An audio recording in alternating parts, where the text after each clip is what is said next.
মনে রাখতে পারছি না, করণীয় বলবেন দয়া করে। রাতে তাড়াতাড়ি ঘুমিয়ে পড়বেন।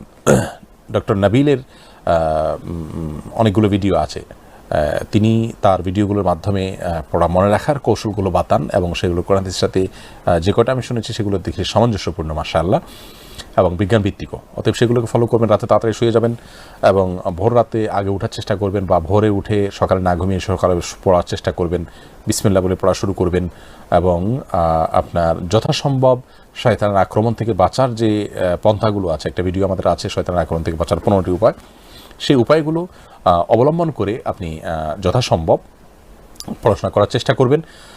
আর সেই সাথে পড়া মনে রাখার জন্য আপনি আল্লাহ তাআলার কাছে সাধারণভাবে দোয়া করবেন, রব্বি জিদনি ইলমা, আল্লাহ আপনার জ্ঞান বাড়িয়ে দাও, এভাবে আপনি দোয়া করবেন।